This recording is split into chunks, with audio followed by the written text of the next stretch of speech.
விஷயங்கள் நம்மளை சுற்றி நடந்து கொண்டே இருக்கிறது. அதை பின்னணியில் ஒரு வரலாறு நிகழலாம், பின்னணியில் வேறு ஒரு நம்ம வரலாற்றில் இடம்பெறக்கூடிய பல சம்பவங்கள் நிகழலாம். எல்லாமே பதிவு செய்யப்பட வேண்டியவை. அதை குறித்து முனைவர் அவர்கள் ஒரு உரை நிகழ்கிறார்.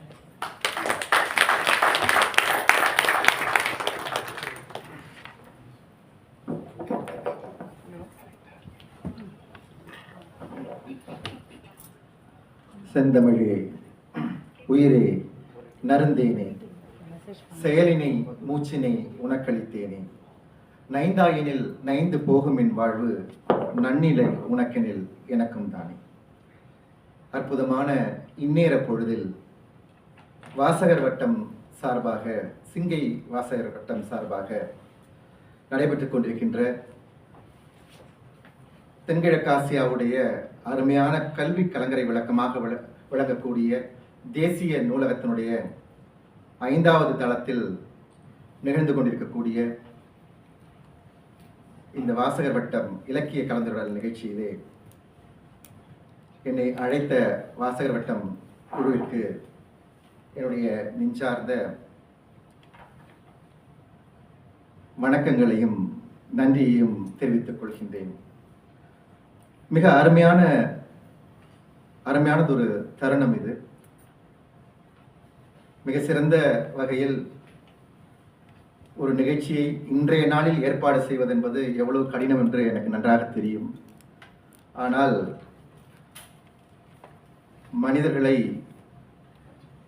மலர்களைப் போல எண்ணி இந்த இலக்கிய தேனீக்கள் சென்று சென்று கொண்டு வந்து இந்த அரங்கத்திலே வைத்திருக்கின்ற அந்த அன்பை பார்க்கும் பொழுது, தமிழனாக பிறந்ததற்கும் இந்த தமிழை சுவாசித்துக் கொண்டிருப்பதற்கும் நான் பெரிய அந்த பெருந்தமிழுக்கு என்னுடைய நெஞ்சார்ந்த நன்றியை தெரிவித்துக் கொள்ள கடமைப்பட்டிருக்கின்றேன்.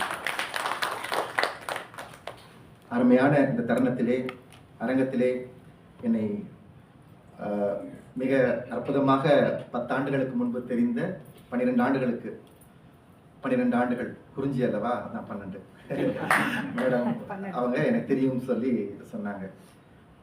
மேடம் சகோதரி சித்ரா ரமேஷ் அவர்களே, சித்ரா ரமேஷ் சரியா சொல்றாங்க, அவங்க ஓவியா சித்ரான்னு வேற போட்டுக்குவாங்க, முகநூல்ல புனப்பியா. என்னை அறிமுகம் செய்து பேசிய அன்பிற்கினிய சிராங்கூன் டைம்ஸ் உடைய ஆசிரியராகவும் அருமையான சிங்கை படைப்பாளியாகவும் விளங்கக்கூடிய அன்பிற்கினிய சகோதரர் ஷானவாஸ் அவர்களே, அவரை மாணவர்லாம் நான் சொல்ல மாட்டேன், பக்கத்தில் இருக்காங்க, அவர் சொல்லிட்டாரு. எங்கு சென்றாலும் நாங்கள் ஷெரீஃப் அவருடைய மாணவர் என்று பல பேர் சொல்ல கேட்டு எனக்கு பார்க்கும் பொழுது, அதுதான் அவர் எங்களுடைய பல்கலைக்கழகத்திலே எங்களுடைய துறையுடைய எங்களுடைய மாணவராக இருந்தாலும் கூட அவரை ஆசிரியராக, மதிப்புமிக்க ஆசிரியராக நான் பார்க்கின்றேன். அப்படிப்பட்ட நல்ல உள்ளம், அன்பாலேயே என்னை 3 நாட்களாக செதுக்கிக் கொண்டிருக்கின்ற அன்பிற்கினிய சகோதரர் ஷெரீஃப் அவர்களே, ஐயா சலீம் ஐயா அவர்களே, மரியாதைக்குரிய எழுத்தாளர், மூத்த எழுத்தாளர் பொன் சுந்தராஸ் ஐயா அவர்களே, எங்களுடைய குடும்ப நண்பரும் இந்த சிங்கை மாநகரத்துடைய கவிமாலை என்கின்ற அற்புதமான அமைப்பை தொடர்ந்து நடத்தியும் நிறைய நூல்களை உலகத்திற்கு தந்து கொண்டிருக்கின்ற புதுமை தேனி ஐயா அன்பழகன் ஐயா அவர்களே, பக்கத்தில் இருக்கக்கூடிய முத்துகிருஷ்ண ஐயா அவர்களே, வரிசையாக நான் பார்த்து கொண்டே வருகின்றேன். ஏதோ ஒரு இடத்துக்கு போக வேண்டியவர் வேறு வேடந்தாங்களுக்கு போக வேண்டிய இறைமதி இங்கு எனக்காக வந்திருக்கின்றார். நிறைய அப்படி சிராங்கூன் டைம்ஸில் இருக்கக்கூடிய அன்பு நண்பர் ஐயா அவர்களே, தமிழ் முரசு பத்திரிகையின் உடைய பொறுப்பாளர்களே, நிறைய பேர் அப்படியே சொல்லிட்டே நான் போகலாம். அவங்க சிங்கப்பெண் மகாஜி அவர்களே, செல்வி அவர்களே, அன்பு சகோதரி அவர்களே, நான் பேரை மறந்துட்டேன், பிரேமா அவர்களே, நிறைய அப்படியே இருக்காங்க. ஐயா உடைய மகளை வைக்குது அவ்வளோ அற்புதமான மகள் வளர்த்தமிழ் இயக்கத்தில் இருக்கிறாங்க.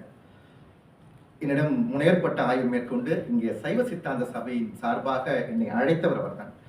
அப்படி அருமையாக அழைத்து 5 லட்சம் ரூபாய் மதிப்புள்ள ஒரு அறக்கட்டளையும் கைகளிலே கொடுத்து என்னை தமிழ் பள்ளிக்கு அனுப்புகின்ற அன்பிற்கினிய முனைவர் மீனாட்சி அவர்களே, அப்படியே நான் பார்த்துட்டே போறேன். சசி சார் இருக்கிறாரு, அர்ஜுனன் சார்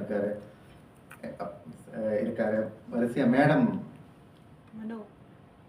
உஷா மேடம், ராஜி இருக்காங்க, நாங்க சீனிவாசன் மேடம், நாங்க முகநூல்ல இருக்கிறோம். நாங்க பக்கத்துல அருமையான அவங்க முகத்தை பார்க்கும்போது அருமையான தமிழ் முகம் பார்க்கிற இருக்காங்க. அன்புக்கினிய தம்பி, மியான்மர்ல நிறைய பணிகள் செய்து கொண்டிருக்கின்ற தம்பி, என்னுடைய அன்பு தம்பி சுந்தர் வந்திருக்கிறாரு. தம்பியின் குடும்பம் இங்க வந்திருக்கிறாங்க. அஷ்ரப் சார் வந்திருக்கிறாரு, ரமேஷ் சார் இருக்காரு. நான் ஒருத்தரையா பார்த்துட்டே வரேன். சரவணன் சார் மலேசியாலேருந்து வந்து கொண்டாந்து விட்டுட்டு மலேசியா போயிட்டு இன்னைக்கு நிகழ்ச்சிக்காக ஓடி வந்திருக்காரு. அவர் அன்புக்கினிய சகோதரி அவர்களே, எங்களுடைய பல்கலைக்கழக முனையற்பட்ட மாணவரும் இங்கே சிங்கப்பூருடைய அருமையான தமிழாசிரியர் கூடிய அருள்மதி அவர்களே, லெனின் சார் அவர்களே, அனைத்து நல்லுள்ளவர்களுக்கும் என்னுடைய நெஞ்சார்ந்த வணக்கங்களை தெரிவித்துக் கொள்கிறேன். ஏன் இத்தனை பேர் இந்த நிகழ்ச்சிக்கு என்னை மிக சிறப்பாக திட்டமிட்டு நடத்தி கொண்டிருக்கின்ற அன்புக்கினிய நண்பர் முனைவர் ராமநாதன் அவர்களே, நான் எல்லாரையும் சொல்லிட்டேன் நினைக்கிறேன். ரொம்ப அருமையான தருணம் இது. தலைப்பு கொடுத்தாங்க, நிலம் கடந்த தமிழர் அப்படின்ற தலைப்பை ஐயா தான் அப்படியே கொடுத்துட்டாங்க. நான் வருகின்ற நேரம் விமான நிலையத்தில் தான் பார்த்தேன் அந்த தலைப்பை. நான் நம்முடைய நூலுடைய பெயரே அவங்க தலைப்பாக கொடுத்துட்டாங்களேன்னு நினைச்சேன். நான் அப்புறம் தான் தெரிந்தது அந்த நூலை பற்றி மையமாக வைத்து பேசுங்கன்னு அவங்க எனக்கு வரும்போது சொன்னாங்க. சிங்கையோடு நான் பல வகைகளில் தொடர்பு கொண்டிருக்கின்றேன். நான் கிட்டத்தட்ட நான் வருவது எனக்கு தெரிந்து 20 முறைகளுக்கு மேல் ஆகிவிட்டன.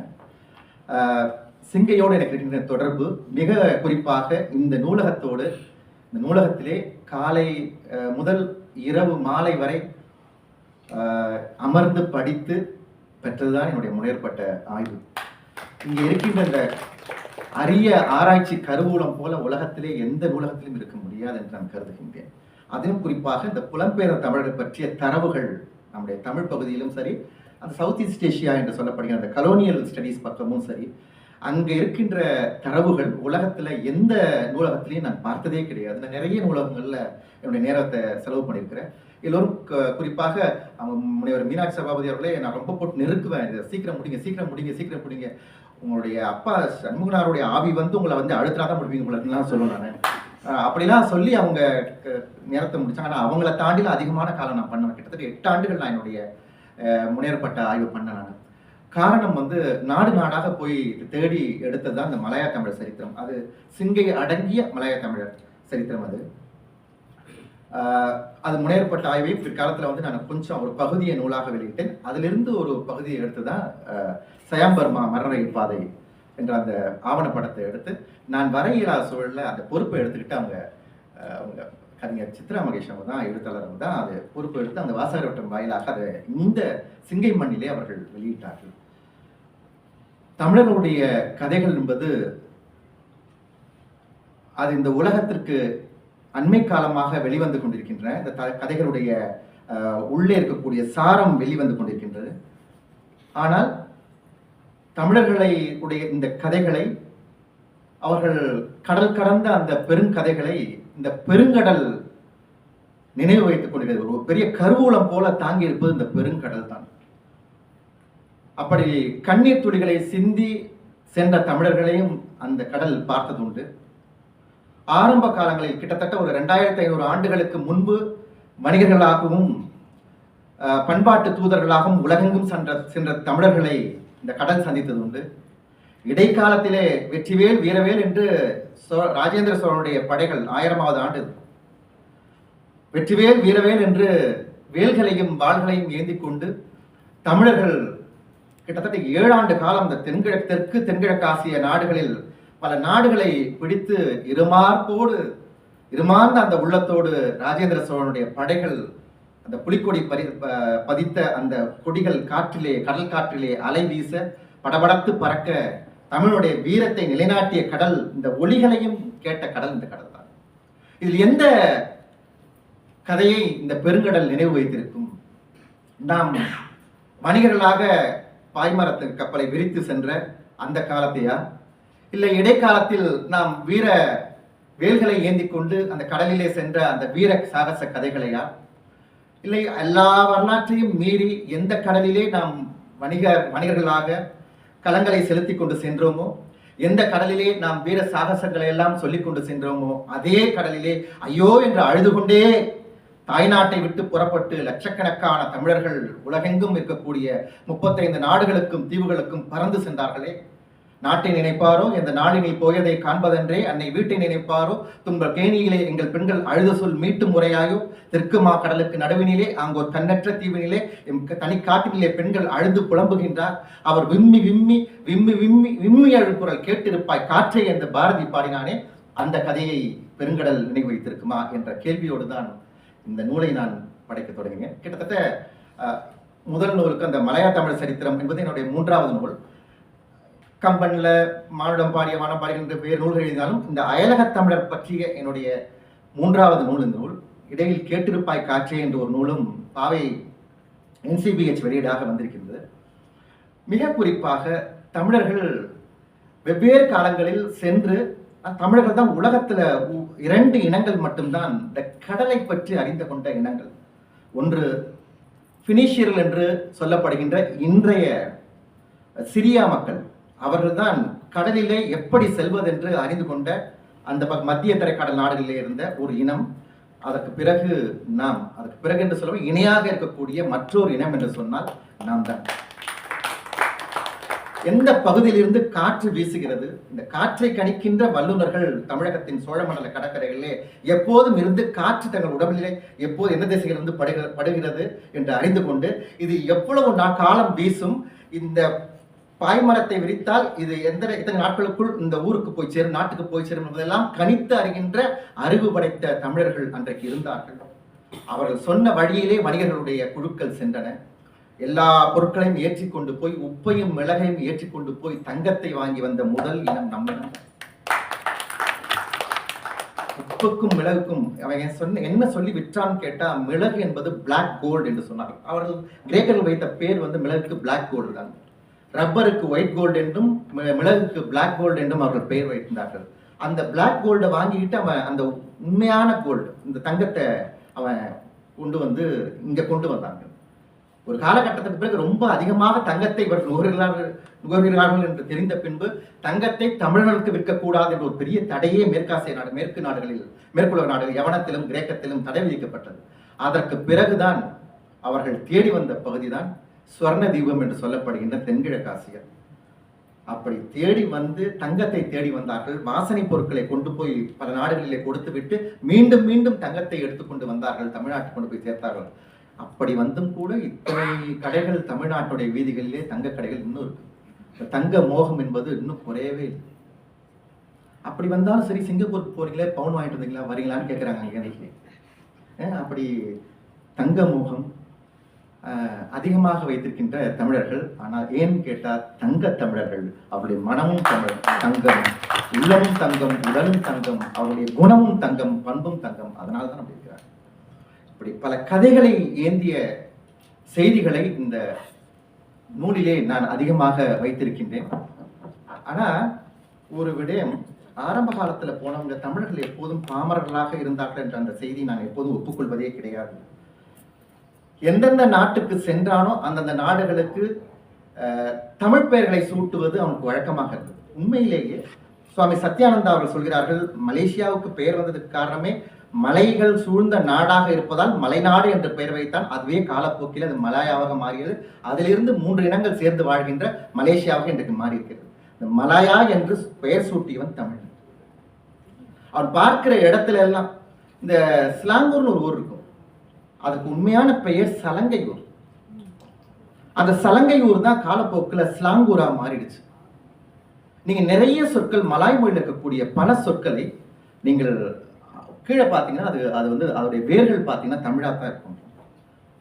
அம்மாவை எம்மா அப்படின்வாங்க மலாய் மொழியில், மாமாவை மமா என்று தான் சொல்லுவாங்க அவங்க. இந்த சொற்கள் எல்லாம் தமிழ் தந்த மாம்பழம் தான். குளம் என்பதை குளம் என்பார்கள் அவர்கள். கட்டில் கட்டிலாகத்தான் இருக்கு, அப்பம் அப்பமாகத்தான் இருக்குன்னு அதில் பல சொற்களை முதல் போடுறோம் அப்படின்னு சொல்றோம்ல, இன்வெஸ்ட் பண்றது, அதை ஒரு இதுக்கு முதலீடு சொல்லலாம். அதை முதல் என்று தான் சொல்றார்கள், முதல் என்று தான் அவர்கள் சொல்லிக் கொண்டிருக்கிறார். நிறைய கப்பல் இன்றைக்கு கெப்பல் என்று அழைக்கப்படுவதற்கு காரணம் அதுதான். கெப்பல் என்றும் கப்பல் என்றும் நான் அவருக்கு வரும்போது கூட எனக்கு ஷெரீப் சார்ட்ட கேட்டு வந்தோம். நான் இது கெப்பல் என்பது அதுதான் வந்ததுதானே, ஏன்னா நான் படிச்சதுல பார்க்கும் பொழுது அதே பொருளில் வழங்கப்படுகின்றது. இப்படி பல சொற்களை அவர்கள் பார்க்கின்ற இடங்களுக்கெல்லாம் அந்த சொற்களை சூட்டினார்கள். இந்த மலாக்காவுக்கு பேர் உண்மையிலேயே ஆச்சரியமானது. மலர்கா, அது ரொம்ப மலேசியாவிலே மிக வளமான பகுதி இந்த மலாக்கா. மலர் அந்த விரிந்திருக்கின்ற கான் சொன்னா சோலை, மலர் விரிந்திருக்கின்ற பகுதி மலர்கா என்ப பெயர் தான் மலாக்காவாக மாறிடுச்சு பிற்காலத்தில். நான் வந்து எல்லா பொருள் மேலேயும் தமிழுடைய பெருமை ஏற்றி சொல்றதுக்காக நான் சொல்ல வரல. உண்மையிலேயே அது ராஜேந்திர சோழனோடு மிக அதிகமாக தொடர்புடைய சொல்லு. காவிரி, கா என்றால் சோலை, சோலை விரிந்திருக்கின்ற இடம் தான் காவிரி. அதான் அதே மாதிரிதான் மலர்கா என்று அவருடைய புரட்டிய சொல்ல புரட்டி போட்டு அப்படி வச்சாங்க அந்த பெயரை. அப்படி பல பல சொற்களை பார்க்கின்ற இடங்களெல்லாம் தமிழை சூட்டிக்கிட்டே போனான். யார் மீதும் இந்த மொழியை திணித்ததில்லை அவன். ஆனால் பார்க்கின்ற இடத்தினுடைய அழகிலே மயங்கி அவன் அந்த அந்த இடங்களுக்கு இந்த பெயர் பொருத்தமாக இருக்கும் என்று கருதி அவன் அந்த பெயரை சூட்டுறான். அப்படி தமிழன் சொற்களை தானமாக கொடுக்கின்றான். ஆனால் நீங்க பார்க்கும்போது இந்த அடிமைத்தனம், இந்த நவீன வாழ்க்கையில இந்த அடிமை தமிழிடத்திலே பல கிரேக்கர்கள் அடிமைகளாக இருந்ததை நெடுநல்வாடையும் முல்லைப்பாட்டு சொல்லும். அந்த யவனர்களை ரொம்ப அழகாக தேகமுடைய அந்த ரொம்ப ஆஜான பாகுவாக இருக்கக்கூடிய அந்த வீரர்களை கொண்டு வந்து அரசன் கொண்டு வந்து அவனுக்கு காவலுக்கு வைக்கிறான். அவருடைய நாக்கை அறுத்துட்டு அவன் வந்து என்ன பண்றான், அவர்களை காவலுக்கு வைக்கிறான். நம்ம நெடுநல்வாடையிலும் முல்லைப்பாட்டிலும் இந்த செய்தி அப்படியே பகிரப்படுது. பல பேர்ல அவங்க வந்து அடிமைன்னு சொல்ல முடியாது, அவர்களை மெய்காப்பாளர்களாக வைக்கிறாங்க. ஏன்னா சொந்த மொழி தெரிந்தவனால் அவனுக்கு பெரிய ராஜ ரகசியங்கள் வெளியே போகும் என்ற, அரச ரகசியங்கள் வெளியே போகும் என்ற காரணத்தினால் ராஜன் சொன்ன அவரை சரவணன் சாரை பார்த்த உடனே நான் டக்குன்னு நான் அரசன் மாத்திட்டேன். போனேன் நான் இன்னைக்கு. அப்புறம் கல்லணையை கட்டினது யாருன்னு கேட்டா, நீங்க கரிகால் சோழன் சிங்களத்திற்கு போய் படையெடுத்து சென்று அங்கிருந்து அந்த போரிலே தோற்ற மன்னனையும் அவனுடைய படைகளையும் கொண்டு வந்து அடிமைகளாக பிடித்து கொண்டு வந்து கட்டியதுதான் அந்த கல்லணை. ஏன்னு சொன்னா சிலப்பதிகாரம் சொல்றது, அந்த அடிமைகளுடைய வழியில் வந்தவர்களை மீண்டும் இந்த இரண்டாம் கஜபாகு முதலாம் கஜபாகுன்னு சொல்லுவாங்க, அது கயவாகுன்னு தமிழ்ல சொல்லுவாங்க பின்னாடி. அப்படி அவர்கள் திருப்பி மீட்டு கொண்டு போனார்கள் அந்த வம்ச வழிகளை சேர்ந்தவர்கள் சொல்லி இந்த வரலாறு நமக்கு நிறைய சொல்லுது. இந்த வரலாற்றிலே ஏதோ ஒரு இடத்திலே பல செய்திகளை ஆவணங்களாக பதிவு செய்தவர்கள் தமிழர்கள். தமிழர்களுக்கு ஆவணங்களை பதிவு செய்யக்கூடிய ஆற்றல் என்பது ஒரு பொதுவாக சொல்லக்கூடிய ஒரு குற்றச்சாட்டு. ஆனால் உண்மையிலேயே எல்லா விடயங்களையும் வரலாற்றிலே பதிவு செய்து வைத்திருக்கிறார்கள் தமிழர்கள். அதை அவர்கள் வணிகர்களாக இருந்த போதும் செய்திருக்கிறார்கள், சமய பண்பாட்டு தூதுவர்களாக இருந்த போதும் செய்திருக்கிறார்கள், இடைக்காலத்திலே மெய்கீர்த்திகளாகவும் அவர்கள் ஆவணங்களிலே எழுதி வைத்திருக்கிறார்கள். ராஜேந்திர சோழனுடைய படைகள் இந்த சோழ மெய்கீர்த்திகள் சொல்கின்றன. பாமரர்கள் என்று சொல்லப்படுகின்ற அந்த தமிழர்கள் அடிமைகளாக இதே கடற்புறத்திலே அழுது கொண்டே வந்தார்கள் என்று நான் சொன்னேன். போர்ச்சுகீசியரும் டச்சுக்காரரும் தான் முதலாக அடிமைகளாக இவர்களை பிடித்து கொண்டு வந்து இந்த இடத்துல விற்கிறாங்க. அவர் விற்ற முதல் இடம் இலங்கை. இலங்கையிலிருந்து மலாக்கால விற்கிறாங்க கொண்டு வந்து. அடுத்து பட்டாயா என்று சொல்லப்படுகின்ற அந்த மன்னிக்கணும், இதுல பெங்கோலன், இதுல இந்தோனேஷியாவுடைய பல பகுதிகளில் கொண்டு போய் அச்சை பண்டா என்று சொல்லப்படுகின்ற அந்த இடத்திலும் சரி, மிகப்பெரிய மனிதர்களை விற்கின்ற பல சந்தைகள் இருந்தன. அந்த இடத்திலே தமிழர்களை கொண்டு வந்து விற்றார்கள்.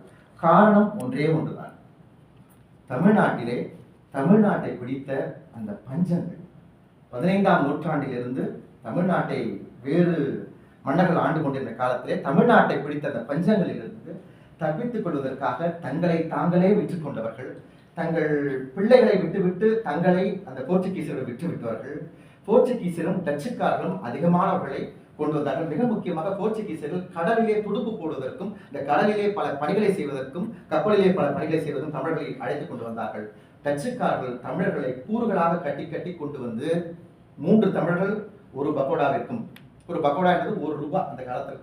சவுட்ரி கேட்னு ஒரு பகுதி இருக்கு, சென்னையில் இப்போ கூட இருக்கு, அந்த செயின்ட் ஜார்ஜ் கோட்டை பக்கத்துல இருக்கு. அந்த பகுதியில 3 தமிழர்கள் அப்படியே கூறு கட்டி வைப்பாங்க. அந்த நண்டெல்லாம் கூறு கட்டி வைக்கிற மாதிரி வைப்பாங்க. இந்த 3 தமிழர்களை வாங்கினால் ஒரு சின்ன பிள்ளை இலவசம்.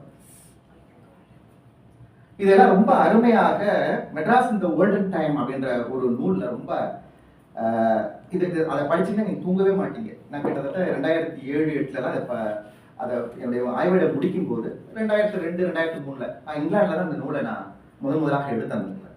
அப்படி டால்பாய் வீலர் அப்படின்ற ஒருத்தர் எழுதியிருக்காரு. அந்த மாதிரி நிறைய புத்தகங்கள் நூல்கள் வந்து தமிழர்களுடைய உண்மையான நிலையை சொல்லக்கூடிய ஆதாரபூர்வமாக சொல்லக்கூடிய பல நூல்கள் இருக்கு. அப்படி கொண்டு போய் நேராக வந்து பெண்களை மட்டும் அந்த கப்பல் பயணத்துக்கு பயன்படுத்திட்டு அந்த போர்ச்சுகீஸிலும் கடைசியாக விற்றுருவாங்க. டச்சுக்காரர்கள் எல்லோரையும் கொண்டு போய் விற்றுருவாங்க.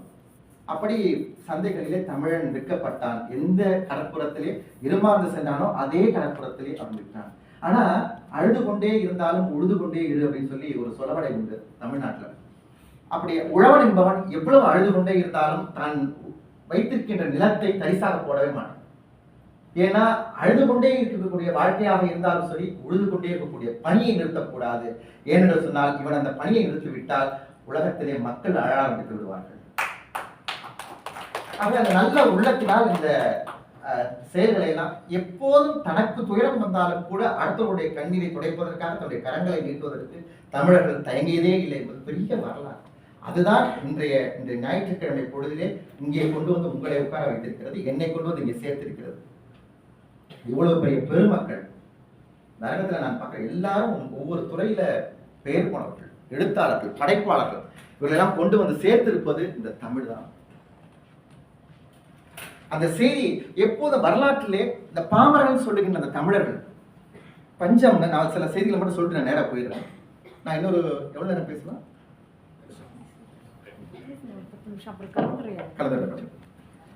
ஒரு பாட்டு நீங்க ஒரே ஒரு பஞ்சத்தை மட்டும், தாது வருஷ பஞ்சத்தை மட்டும் 1875 மட்டும் சொல்லுவாங்க. 75-76 ஒரு பஞ்சம். அந்த 19ஆம் நூற்றாண்டே பஞ்சங்களின் நூற்றாண்டு தான். அது வந்து இயல்பாக தோன்றிய பஞ்சம் இல்லை. தாது வருஷம் மட்டும் இல்லை, நந்தன வருடத்து பஞ்சம், பரிதாப வருடத்து பஞ்சம், நிறைய பஞ்சங்கள் வரிசையா ஒவ்வொரு ஆண்டுக்கும் ஒவ்வொரு பெரிய பஞ்சம் வந்தது. இடைவெளி விட்டு வந்தது. காரணம், இந்த மண்ணிலே வளங்கள் குறைந்தோ மழை வளம் குறைந்தோ அல்ல. அங்கே உழவு தொழில் நிறுத்தப்பட்டு பருத்தி உற்பத்தி செய்யப்பட்டு எல்லாம் லண்டனுடைய மான்செஸ்டருக்கு அனுப்பப்பட்டதால் உழவர்கள் மான்செஸ்டருக்கு பருத்திகளை உற்பத்தி செய்ய வேண்டும் என்று வற்புறுத்தப்பட்டதால் பொருள்கள் அப்படி மீறி உழவு செய்கின்றவர்கள் மீது ரயத்வாரி என்ற வரியை விதித்த அந்த வெள்ளைக்காரர்களுடைய அந்த கொடும் போக்கினால் நெல் நிறுத்தப்பட்டு கரும்பு நிறுத்தப்பட்டு பிற கேழ்வரகு போன்ற அத்தனை புன்சை பயிர்களும் நிறுத்தப்பட்டு வெறும் பருத்தி மட்டுமே உற்பத்தி செய்யக்கூடிய ஒரு நாட்டிலே எப்படி உணவு கிடைக்கும்? அப்படி இது ஒரு ஃபோர்ஸ்டு ஃபெமைன் என்று ஆங்கிலத்திலே சொல்வார்கள். ஒரு திணிக்கப்பட்ட ஒரு பஞ்சமாக இருந்தது. ஆனால் அந்த சூழ்நிலையில் சில பேர் தங்களுடைய பிள்ளைகளை வெற்றிருக்கிறார்கள். ஊரிலே விட்டுவிட்டு ஓடி வந்திருக்கிறார்கள். சென்னை மாகாணத்தை நோக்கி ஓடி வந்திருக்கிறார்கள். அந்த 1850 1880 வரைக்கும் கிட்டத்தட்ட 3 கோடி தமிழர்கள் இறந்து போயிருக்கிறாங்க. சென்னை மாகாணத்தில் மெட்ராஸ் பிரசிடென்சியில மட்டும் அந்த தமிழர்கள் பெரும் பகுதி, ஆந்திரா உள்ளிட்ட அந்த பகுதியில் 3 கோடி பேர் இறந்து போயிருக்கிறாங்க. அது ரொம்ப அழகா அந்தந்த காலத்துல பஞ்சம் வரும்போது புலவர்கள் ரொம்ப அழகா அந்த பஞ்சத்தை பத்தி ஒரு கும்மிலாம் எழுதுறது, அம்மானை எழுதலாம் பண்ணியிருக்காங்க. நீங்க படிச்சுன்னா கண்ணீர் வரும். கஞ்சி கஞ்சி கஞ்சி கஞ்சி என கைப்பிள்ளை கத்தி அழ, கொஞ்சி வளர்த்தது இதற்காகவோ ஐயகோ என்று கோவென்று அவன் அப்பன் அழ, மக்கள் முகம் பார்த்து அப்பன் அழ, அப்பன் வதனம் பார்த்து அந்த மக்கள் அழ. இக்குவலயத்தில் வந்த பஞ்சத்திற்கு இறப்பு என்றைக்கு என்று உரைப்பார் சிலர். பாவினான் பிள்ளையை விற்றேனே, இந்த பச்சை பிள்ளைக்கும் இறை அற்றேனே. ஒரு பிள்ளை வித்துட்ட ஒரு பிள்ளைக்கும் இறை இல்லாம போச்சு. அந்த விட்டு வந்த அந்த குழந்தையை விட்டு வந்த நான் பாவி, அந்த ஊர் விட்டு நான் இந்த ஊர் வந்து விட்டேனே. பிள்ளை அங்க விட்டு வந்துட்டான், அது சொல்றான். அந்த ஊர் விட்டு நான் இந்த ஊர் வந்தேனே, எந்த இடத்தில் மயங்கி கிடக்குதோ இறந்ததோ என்று அழத்தோங்கினான் அப்பன். வேலாயுத கவிராயர்னு ஒருத்தர் எழுதிக்கிறார். இது வந்து ஒரு பகுதி, சின்ன ஒரு பகுதி. இது மாதிரி எதெல்லாம் சாப்பிட்டாங்க, புளியங்கொட்டையை அரைச்சி சாப்பிட்றாங்க, பஞ்சந்தாங்கி கிழங்குன்ற ஒன்றை தோண்டி சாப்பிட்றாங்க. இப்படி எல்லாவற்றையும் நாட்டுப்புற பாடல்களிலும் பதிவு செய்து வைத்திருந்தவர்கள் தமிழர்கள். ரொம்ப அருமையா பதிவு பண்ணி வச்சிருக்காங்க. அதெல்லாம் ரொம்ப விரிவா பேச வேண்டிய விஷயம், நம்மளால பேச முடியாது. ஆனால் அவர்கள் அங்கே குடியேறி வந்த பிறகு கூட நீங்க இந்த கொரோனா அப்படின்ற நேரத்துல தான் இந்த குவாரண்டைன் அப்படின்ற ஒன்றை இந்த உலகம் அறிஞ்சிருச்சு. ஆனா அந்த குவாரண்டைன் அப்படின்ற ஒன்றை, தனிமைப்படுத்தல் என்ற ஒன்றை உலகத்திற்கு தன் மூலமாக காட்டியவன் தமிழன். 1830களிலேயே தமிழர்களை அங்கேருந்து அழைச்சிட்டு வரும்போது அந்த கப்பல் இங்க வரும்போது ஸ்வெட்டிங்ஹாம் அப்படின்ற அந்த துறைமுகம், பினாங்கு துறைமுகத்துல தான் அது வந்து வண்டி இது நிற்கும், கப்பல் நிற்கும். அந்த கப்பல் நிற்கும் போது அவங்க உடனே இறக்கி அவங்க அந்த மலையங்களுக்கு ரப்பர் தோட்டங்கள் கூட்டிட்டு போக மாட்டாங்க. முதல்ல ரப்பரே கிடையாது. முதல்ல ஆரம்பத்துல செம்பனை, கொப்பரை வரிசையா நிறைய இருக்கு. அந்த கடைசியில வந்ததான் ரப்பர். 1876 77 தான் ரப்பர் வருது. அவங்க முன்னாடி 1780களிலேயே தமிழர்கள் வர தொடங்கிட்டாங்க. அப்படி வந்த உடனே கூட்ஸ் அரைவ்டு அப்படின்னு மட்டும் ஒரு செய்தி கொடுத்துருவாங்க. வெள்ளக்காரங்க அடுத்த அங்க சேர்க்குவாங்க, பொருட்கள் சரக்கு வந்து விட்டன அப்படின்னு, சரக்குகள் வந்து விட்டன அப்படின்னு. அவங்களுக்கு இன்னும் சில பேர் கொடுப்பாங்க, சக்ட் ஆரஞ்சஸ் ஆர் அரைவ்ட் அப்படி கொடுப்பாங்க, பிடியப்பட்ட ஆரஞ்சு சக்கைகள் வந்து சேர்ந்து விட்டன அப்படின்னு சொல்லி அவங்க உடனே செய்தி அனுப்புவாங்க டெலிகிராஃப்ல. அப்படியாக தமிழர்களை அவங்க அப்ப வச்சிருந்தாங்க. தமிழகம் வந்த கப்பல் பேர் கூலி கப்பல். தமிழனுக்கு பேர் கூலின்ற சொல்லை உலகத்திற்கு முதலாக தன் மூலமாக அறிமுகப்படுத்தணும் தமிழன் தான். அவனை அப்படிதான் கூப்பிட்டாங்க. தமிழகிட்ட பேசுகிறதுக்காக பேசுவதற்காக ஆங்கிலேயர்கள் கற்றுக்கொண்ட தமிழுக்கு ஒரு அகராதி ஒன்று போட்டுருந்தான், ஒரு புத்தகம் ஒன்று போட்டிருந்தான். அது பேர் கூலி தமிழ் பேர். எல்லாமே கூலிதான். அப்படியாக தமிழர்களை மாற்றியது இந்த சமூகம். ஆனாலும் கூட எதெல்லாம் பார்த்தானோ அவன் அதை பார்த்த எதையுமே அவன் பதிவு செய்ய மறக்கல. நீங்க நாட்டுப்புற பாட்டுல ஒரே பாட்டு சொல்லி நான் அடுத்து போயிடுறாங்க. காஃபி தான் அவங்க இலங்கையில போய் முதல்ல பயிரிட்ட முதல் இது. இந்த காஃபி ஏஜ் அப்படின்றது இலங்கையோட இதுல நீங்க படிச்சு பார்த்தீங்கன்னா எத்தனை தமிழர்கள் ஒவ்வொரு காஃபி செடி கீழேயும் புதஞ்சு போயிருக்காங்கன்னு நமக்கு தெரியும். அதுல ஒரு 2 பிள்ளைங்க விளையாடுறாங்க. அதுல ஒரு பிள்ளை சொல்றா, கோண கோண மலையேறி கோப்பி பழம் பறிக்கையிலே பழம் ஒண்ணு தப்புச்சுன்னு உதச்சாயா சின்னதோரை. இந்த பிள்ளைங்க மலை மேல ஏறி இந்த காஃபி பழத்தை பறிக்கணும். பறிக்கும் போது ஒரு பழம் விழுந்துச்சுன்னா அது தங்கம் மாதிரி, ஒரு பழம் தப்புச்சுன்னு உதச்சாயா சின்னதோரை. அந்த பூட்ஸ் காலை வச்சு உதைக்கிறான், பின்னாடி இருந்து அந்த துரமாரை உதைக்கிறான். இந்த குழந்தைங்க அடி வாங்குது. அப்புறம் அந்த பிள்ளை இன்னொரு பிள்ளைகிட்ட சொல்லுது, கூனியை அடிச்ச மலை கோப்பி கண்ணு போட்ட மலை, அண்ணனை தோத்த மலை அந்தா தெரியுது. எங்க அண்ணன் செத்து போன மலை அந்த மலை தான், அது தெரியுது பாரு. எப்படி வரலாற்றுல கோபி காலத்துல மனிதர்கள் தமிழர்கள் இறந்து போனாங்கன்றது ஒரு பிள்ளையுடைய வாக்கு மூலமாக அந்த நாட்டுப்புற பாடலுக்குள்ளே அப்படியே இறங்கி இருக்கு. இப்படியே எங்க வாய்ப்பு கிடைக்குதோ, யாரை பாமரர்கள் என்று நாம் இன்றைக்கும் சொல்கின்றோமோ அந்த தமிழர் தான் அப்படியே பதிவு செய்திருக்காங்க. இந்த மலையா சிங்கப்பூர்ல முதல் இது உலகப்போர், இந்த முதல் உலகப்போர்ல இது பண்றாங்க. என்னன்னு கேட்டீங்கன்னா, முதல் உலக போர்ல என்ன நடக்குது? முதலாம் உலக போர் நடந்தது 1914 தொடங்குது, அது 19 வரைக்கும் நடக்குது. அவன் சொல்றான் ஒரு பாட்டு, நான் யாருன்னு சொல்றான் உள்ள வந்தது. நல்ல தனி தோட்டத்துல நல்ல தம்பி பிழைக்க போனான். இஞ்சிதுரை ஆள்கட்ட சஞ்சியில வந்தவனா. இஞ்சிதுரைனா விஞ்சுதுரை, சஞ்சினா இந்த இன்டென்ஜர் லேபர்னாங்க, அதைத்தான் அவன் அவ்வளவு கொச்சையாக சஞ்சியில வந்தவன். சஞ்சி கூலின்னு சொன்னாங்க. சஞ்சின்றது இன்டென்ஜர் அப்படின்றத சொல்லுடைய தமிழ் அவனால சொல்ல முடியல, அப்படி சொல்லிட்டாங்க. சஞ்சியில வந்தவனா. பவழக்கொடி தெருக்கூத்தில் பஃபூன் வேஷம் போட்ட வண்டி. அவன் சொல்றான் அந்த பொண்ணுகிட்ட, நான் பவழக்கொடி தெருக்கூத்துல பஃபூன் வேஷம் போட்ட வண்டி, பாண்டிச்சேரி கப்பல் ஏறி பினாங்கு வந்து இறங்கின வண்டி. பாண்டிச்சேரியில இருந்து பிரெஞ்சுக்காரன் அவன் என்ன பண்ண, நம்ம பிரிட்டிஷ்காரங்க கொண்டு போற தமிழர்களை கூலி வேலை செய்ய போற தமிழர்களை ஏற்றி கொண்டு போய் விட்டு காசு வாங்குற வேலையை செஞ்சுட்டான். பாண்டிச்சேரி கப்பல் ஏறி பினாங்கு சேமி பார்த்த வண்டி. எம்டன் குண்டு விழுமுன்னே மெட்ராஸ விட்ட வண்டி. எம்டன் வந்து குண்டு போட போறான் 1914. அப்பதான் செண்பகராமன் அந்த கப்பல்ல இருக்கிறாரு முதலாம் உலகம். இந்த குண்டு சென்னையில விழப்போது தெரிஞ்சுட்டு முன்னாடியே வந்துட்டேன். சோழத்தொட்டி பஞ்சத்துல சோழபுரம் பூந்த வண்டி. இந்த ஊருக்கு மலேசியாவுக்கு சோழபுரம் என்ற ஒரு பேர் இருக்குதுன்ற ஒரு பாமர தமிழன் 1000 ஆண்டுகளுக்கு பிறகு பதிவு பண்ணி வைக்கிறான். சோழத்தொட்டி பஞ்சத்துல சென்னையிலேருந்து தப்பிச்சு நான் சோழபுரத்துக்கு வந்துட்டேன், சோழம் பிடிச்ச இடம் சோழபுரம் ஒரு பேர் வைக்கிறாங்க. அவனை பாமர தமிழன் எப்படி சொல்றது? அப்ப இந்த மாதிரியான வரலாற்றுக்கு செய்தி தருபவர்களாக தமிழர் இருந்தாங்க ஒரே காலகட்டத்துல. அது முதலாம் உலக போர், 2ஆம் உலக போர்னு இந்த பொருளாதார வீழ்ச்சி வந்து 1914 இந்த முதலாம் உலக போருக்கு பெரிய பொருளாதார வீழ்ச்சி வருது. இதை பாட்டுல வரலாம். பாட்டு எதுனா, குப்புரை படுத்துக்கிட்டே ரப்பரு பால், ரப்பர் விலை கீழே போயிடுச்சு, குப்புரை படுத்துக்கிச்சு ரப்பர் பால். நானும் கப்பல் ஏறி வந்தேன் இங்க கெப்பூர்னால. கெப்பூர்ன்றது ஒரு பெரிய பந்தா, நான் பந்தாவா சொல்லிட்டு வந்துட்டேன். இங்க சொல்லி இப்ப கூட சொல்ல ஆக்கிடுங்க. நானும் கப்பல் ஏறி வந்தேன் கெப்பூர்னால.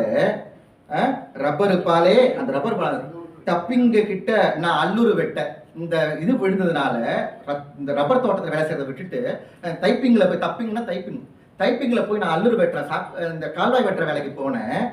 என் மாமனாருக்கு என் மாமனாரு கட்டை, என் மாமியாரு குட்டை. அதுல ஒரு ரைமிங் வேற அதுல போட்டுட்டு, ஐயா எனக்கு வாட்ச பொண்டாட்டியோ காலு 2 குட்டை. அந்த பாட்டு அப்படி போயிட்டே இருக்குங்க. அதுக்குள்ள உலக போர்னால இந்த பொருளாதார வீழ்ச்சியை குப்புறப்படுத்திக்கிச்சு ரப்பர் பால். நானும் இதுலதான் செய்தி. இப்படி போய் தேடி தேடி நம்ம எடுக்கணும். பழைய வரலாறை திரும்பி பார்க்கறது ரொம்ப அவஸ்தைப்படுவாங்க சில பேர். ஏன் நம்ம பழச பார்க்கணும், ஏன் பழச பேசணும் அப்படின்னு நினைப்பாங்க. பழைய வரலாற்றுக்குள்ளே நாம் பிரித்து படிக்காத பகுதிகள் ஏராளமாக இருக்கின்றன. அந்த வரலாற்றை படித்தால் சோகம் வரும், துயரம் வரும் என்று நாம் கருதி கொண்டிருக்கின்றோம். ஆனால் அந்த வரலாற்றை பிரித்தால் வரலாற்றுக்குள்ளே அந்த பாமரனுடைய பாடலுக்கு பின்னே மிகப்பெரிய உலக வரலாறு அடங்கி இருப்பது அப்போதுதான் நமக்கு தெரியும். இனியாவது நாம் அதை திருப்பி படிக்க வேண்டும், திறந்து படிக்க வேண்டும். எவ்வளவு பெரிய விஷயங்களை போய் வாரேன் பால் மரமே, போய் வாரேன் பால் மரமே, பவுனுக்கு பவுனாக பால் வித்த காலம் போச்சே, புளியங்கோட்டை விளக்கின் கீழா போச்சு, கண்ணாடி துறையும் போனார், பின்னாடி கிராணி போனார், பாட்டு எழுதலாம். நீங்க ஒரு உலக போற, நீங்க இப்படியா உலக போறனால பொருளாதார வீழ்ச்சி வந்ததை யாராவது எழுதி வச்சிருக்காங்களா? தமிழ்நாட்டில் கூட தமிழன் வந்த தமிழன் ஒரு பாமர தமிழ் தான் அப்படின்னா, இந்த சிங்கைக்கு முதலாக வந்த தமிழர்கள் நம்ம சொன்ன கன்விக்ஸ் பத்தி ஐயா சொன்னாங்க. இடைக்கால 1780களிலே நிறைய இந்த போர்க்குற்றவாளிகள், தீவாந்திர தண்டனை பெற்ற குற்றவாளிகளை முதலாக அந்தமான் சிறைச்சாலையிலிருந்து 700 ஆயுட் சிறை கைதிகளை கொண்டு வந்து அவளை வந்து இறக்குற இடம் மலாக்கா, சிங்கப்பூர். அப்பதான் இந்த சிங்கப்பூர் நகரம் உருவாக்குறாங்க. தெருவை உருவாக்குறது, துறைமுகம் கட்டுறது, எல்லா பணிகள்லையும் கொண்டு வந்து இந்த கன்விக்ஸ் சொல்லப்படுகின்ற சிறைச்சாலை. இன்னும் சொல்ல போனா துரைசாமி வருவதற்கு முன்பே இங்க கன்விக்ஸ் வந்துட்டாங்க. 1801 தான் துரைசாமி கொண்டு வராங்க. நேரா பினாங் கொண்டு போறாங்க. அது பேர் பூலோ பினாங் அப்படின்னு பாக்கு தீவாக இருந்தனால அதுக்கு பேருங்க. அப்போ இந்த தீவுல கொண்டு போய் விடுறாங்க. மறுபடி துரைசாமி அங்க வந்துட்டாரு. அதுக்கு பிறகு வெல்ஷ் துறை வந்து மறுபடியும் ஒரு கடிதம் கொடுத்து அவனுடைய 15 வயசு பிள்ளையா இருக்கும்போது அவர் அங்கிருந்து தூத்துக்குடி துறைமுகத்திலிருந்து ஏற்றி 72 கைதிகளோட, அந்த யாரெல்லாம் புரட்சியாளர் கருதுனாங்களோ அந்த 72 கைதிகளோட 75 நாட்கள் பயணம் பண்ணி அந்த கப்பல் வந்து இறங்குச்சு. அந்த கப்பல்ல வரும்போதே பல பேர் கால்ரா மலேரியா வந்து செத்து போயிட்டான், தூக்கி போட்டான். அப்படி அவன் பேசாம அந்த 72 நாட்கள் பயணம் பண்ணி தூத்துக்குடியிலேருந்து பினாங் வரதுக்கு 72 நாட்கள் அனுப்பி 1801 வந்து இறங்கின உடனே அந்த தீவுல இறக்கி விட்டு அவ்வளவுதான். அது தீவே சிறைச்சாலை தான் உங்களுக்கு. வந்து இறங்கணும், பைத்தியம் பிடிச்சாமலே நிறைய பேர் ஓடினாங்க துப்பு. ஏன்னா கையிலையும் காலையும் ஃபுல்லா சங்கிலி கட்டியிருக்கு. அந்த சங்கிலியோட தான் வாழ்நாள் முழுக்க இருந்தாங்க. செத்து போயிட்டாங்க பல பேர். பைத்தியம் பிடிச்ச சில பேர் பல பேர் தெரிஞ்சாங்க. கொஞ்சம் பேரை இறக்கி விட்டு மிச்சம் கொஞ்சம் பேரை கொண்டு போய் நேராக பெங்களூர்ல கொண்டு போய் விட்டுட்டாங்க. அந்த துரைசாமி தான் அங்க இறக்கி விடுறான். அந்த வெல்ஷ் எழுதுறான். அவன் வெல்ஷ் கிட்டத்தட்ட ஒரு 15-20 வருஷம் கழிச்சு திரும்ப வரான். அவன் ஒரு மரத்துக்கு அடியில, ஒரு பாக்கு மரத்துக்கு அடியில ஒரு நாக்காயோட போட்டு அந்த கடலை அழக ரசிச்சுட்டே இருக்கும்போது ஒரு வயதான ஒருத்தன் வரான் 15 வருஷம் கழிச்சு. அவர்கிட்ட வந்து கேட்குறான், சார் எனக்கு தெரியுதா? யார் இது? இவ்வளவு முதுமையோட வந்து அவன் கை காலில் சங்கிலியோட அப்படி வந்து அப்படி குனிஞ்சு அப்படி நிற்கிறான். அவன் முதுகு பூன் வளைஞ்சு போய் சங்கிலி கட்டி காலும் கை கட்டினாலும் அவன் முதுகு அவ்வளவு 15 வருஷத்துல அப்படியே இருக்கு. நான் தான் துரைசாமி. அது அப்படியே எழுதுறான். துரைசாமி எப்படி எந்த ஓட்டத்துல ஃப்ளோல சொன்னாலும் அதே ஓட்டத்துல எழுதி வைக்கிறார். இந்த memories of my military season சொல்லிட்டு அவர் எழுதி வைக்கிறார். ராணுவ நினைவு குறிப்புகள் எழுதி வைக்கிறார். அதுல எழுதி வச்சு அந்த நினைவு குறிப்புகள்ல அப்ப அவர் கேட்கிறாரு, என்னை வந்து ஊர்ல கொண்டு போய் விடுவீங்களா? அந்த வம்சத்துக்கு 2 தமிழ்நாட்டுல, ஏன் இந்தியாவிலேயே இந்திய சுதந்திர போராட்ட வரலாற்றை முறையாக அறிவித்து தொடங்கியவர்கள் வெள்ளையர்களுக்கு எதிராக மருதுசவர்கள் தான். திருச்சிராப்பள்ளி, இப்ப நாங்க வாழ்ற அதே திருச்சிராப்பள்ளியுடைய மலைக்கோட்டையுடைய அந்த சுவர்ல வந்து நாங்கள் போர் தொடுக்கின்றோம் இந்த பிரிட்டிஷ் சாம்ராஜ்யத்துக்கு எதிராக அவங்க பெரிய இதை எழுதி, யாரெல்லாம் அவருக்கு உதவி செய்வீங்களோ அவங்க காசியிலே காராக பசுவை கொன்ற பாவத்திற்கு ஆளாவீர்கள் அப்படிலாம் ஒரு பெரிய நோட்டீஸ் ஒன்று அடிச்சு நோட்டீஸை ஒட்டி இதாங்க டிக்ளேர்ட் வார்டுங்க வார். இதுதான் ஃபர்ஸ்ட் வார். இது என்றைக்கு இந்திய சுதந்திர போராட்ட வரலாறுல இது பற்றி ஒரு முணுகல் கூட அதில் இல்லை, முணுகல் கூட அதில் இல்லை, முணுமுணுப்பு கூட இல்லாத. ஆனால் இந்த வரலாற்றை அவன் அதில் எழுதி வைத்துவிட்டு அந்த பாவத்துக்காக தான் அவன் அந்த செயலுக்காக இந்த பிள்ளை பாவம் இந்த கடினமான வாழ்க்கையை பின்னாடி 15 வயசு பையன் துரைசாமி அந்த குடும்பத்துல மிஞ்சி இருந்தது அந்த ஒரே பையன் தான். எல்லாரும் தூக்கில போட்டாங்க, பெண்களை விட்டுட்டு எல்லாரும் தூக்கில போட்டாங்க. அவன் தான் வந்து கெஞ்சிறான். அவன் ரோஜா பூ வதனத்தோட உட்கார்ந்து இருக்கிறான். அவன் தூத்துக்குடியில ஏறும்போது அந்த 10-15 வருஷம் முன்னாடி உள்ள குறிப்பில் எழுதுறான். அந்த பிள்ளையோட முகத்தை பார்க்கும்போது ரோஜா பூவுடைய முகமா இருக்குது. அவன் எதையும் பேசல, அந்த கடலையே வெறித்து பார்த்து கொண்டிருந்தான். அவன் நம்ம சொந்த நாட்டை விட்டு எங்கோ கடத்தப்பட போகின்ற வேதனை அவனுக்கு அடுத்தோன்னு இந்த வெல்ஷ் என்னென்னமோ எழுதுறான். இந்த பேடர்மேன் இந்த கெஞ்சிரான். இவனை மட்டும் விட்டுறலான்னு சொல்லி விடவே மாட்டேன். அக்னி விட்டு அக்னி பேடர்மேன். அப்போ இங்க திரும்ப வந்து அந்த 15 வருஷம் கழிச்சு வந்து பார்க்கும்பொழுது ஒரு ஒரு ஒரு பல போர்களுக்குள்ள கலந்துட்டு வந்து அவர் ஒரு ரெஸ்ட்டுக்காக வராரு, ஓய்வுக்காக வராரு. அந்த ஓய்வுக்காக வரும்போது துரைசாமி சொன்னோடனே உடம்பு ஆடி போயிருது வெல்ஷ். பல போர்களை கண்ட அந்த வெல்ஷுக்கு உடம்பு ஆடி போகிறது. நாம் பார்த்த அந்த பாலிய முகமா அது முதுமையினுடைய எல்லையிலே இருக்கிறார். 15 வருஷத்துக்குள்ள வந்தா 30 வயசு இருக்கும் அதிகபட்சம்.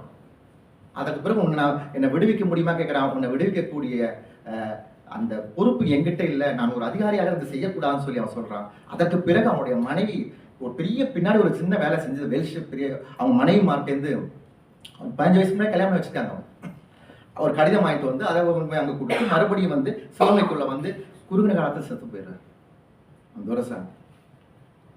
அது மாதிரி ஒரு வீர வரலாறு தமிழுடைய வரலாறு. இந்தியாவுடைய 200 ஆண்டு கால சுதந்திர போராட்ட வரலாற்றுடைய தியாக பக்கங்கள், இந்த பக்கங்கள் அது இந்த பினாங்கு தீவிலே தொடங்குகிறது.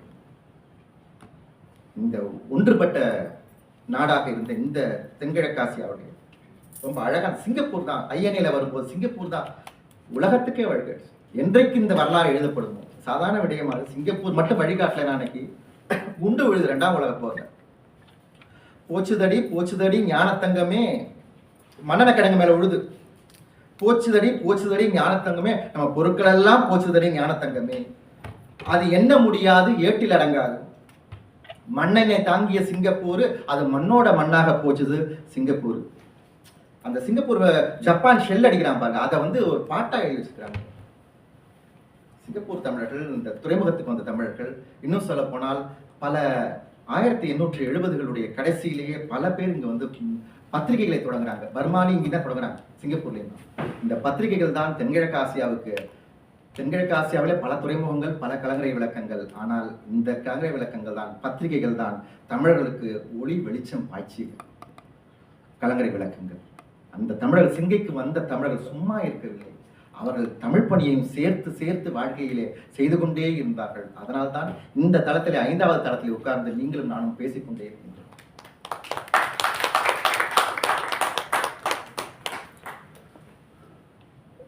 இந்த வரலாறு என்பது இன்றைக்கு மாறி இருக்கிறது, நிறைய மாறிவிட்டது. ஐயனேவுடைய கதைகள் எல்லாம் ரொம்ப பெருசு, நமக்கு நேரம் இல்லை, நம்ம முடிச்சுருவோம்.